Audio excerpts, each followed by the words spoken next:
Good morning. Let me ask you something before we start. How has your revision been holding up this week?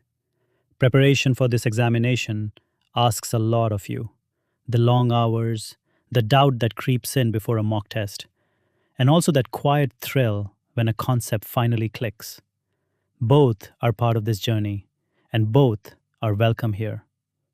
This is the Sociology Desk, issue number 88. Today we are going deep into a single, richly loaded story out of Jharkhand.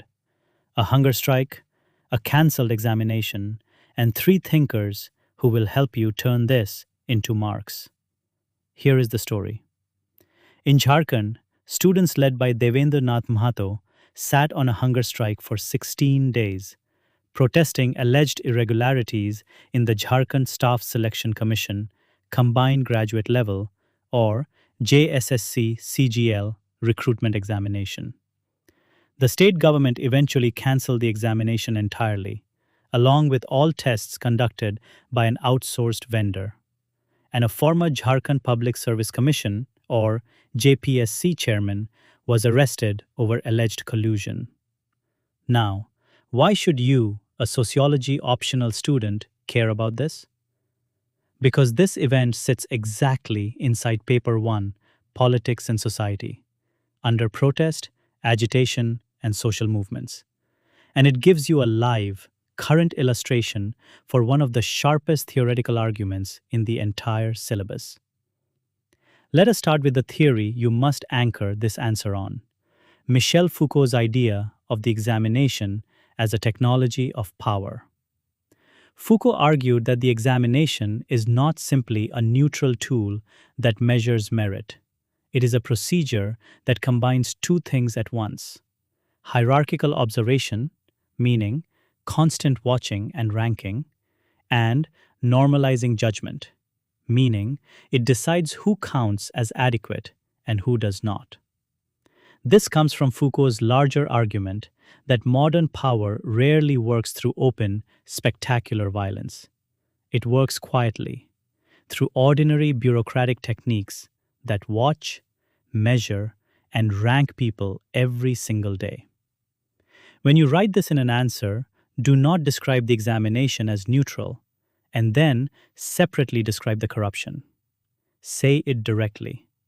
The examination's claim to neutrality was always a performance. And Jharkhand shows you exactly what happens when that performance fails.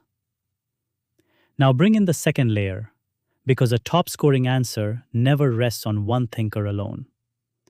B.R. Ambedkar's arguments on equality of opportunity remind us that in India, public employment secured through open competition was never a small convenience. It was the constitutional mechanism through which historically excluded communities were meant to enter the state. Jharkhand has a large scheduled tribe population, so a compromised examination is not just poor governance, it is a wound to a constitutional promise. Because reserved category candidates depend on that examination's documented objectivity to make their own entitlement legible and unchallengeable.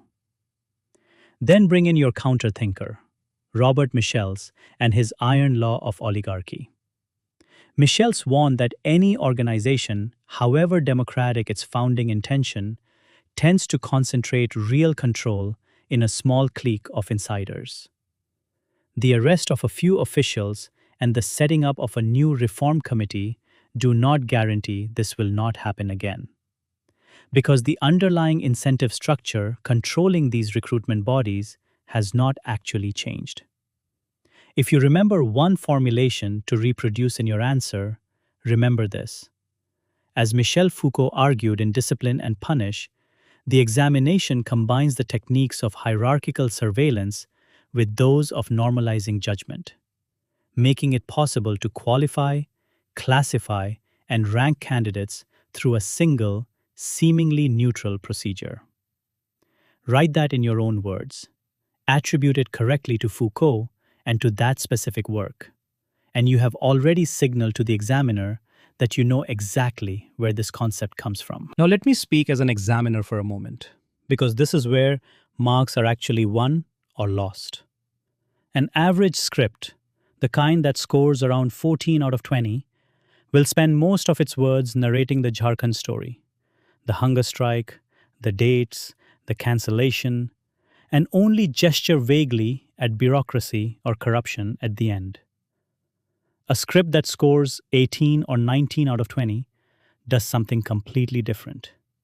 It opens with a structural claim, not a definition. Something like, the examination is an apparatus of power that must perform its own neutrality. It names Foucault's concept exactly: hierarchical observation fused with normalizing judgment, not just the word surveillance. It uses the Jharkhand event in one, at most two sentences as evidence, not as the story itself. It adds a counterthinker, Michels here, to show you can evaluate as well as describe. And it closes by stating what the theory implies for institutional reform, not simply repeating what the government announced. One more distinguishing move. A topper's script keeps Foucault's normalizing judgment separate from Weber's rational legal authority, instead of using the two as synonyms. Because mixing up two different thinkers' vocabulary is one of the fastest ways to lose marks on precision. Say it with me. The event is your evidence. The theory is your destination. That single habit is what separates a topper's script from an average one. Here is a question in the spirit of what you might see in the actual paper. Foucault held that the examination combines a surveillance that makes it possible to qualify, classify, and rank, with a claim to neutral truth.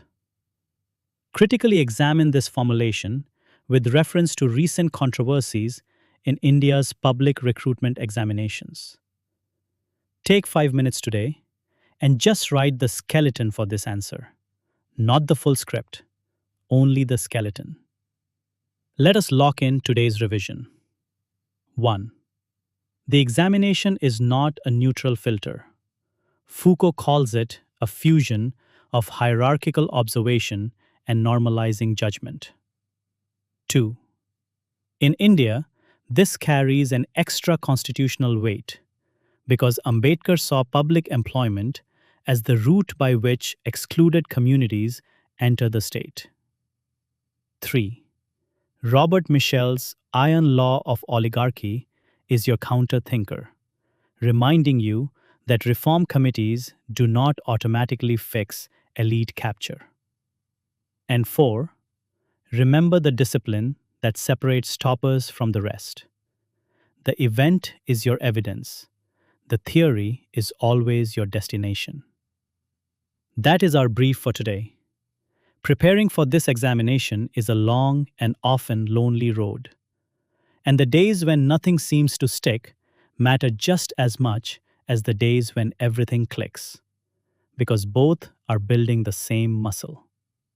If you would like the complete answer block for today's stories, the full model answers, the quotation arsenal, and the examiner notes, drop your email in the comments or write to us at team@upscdesk.com, and we will share the details.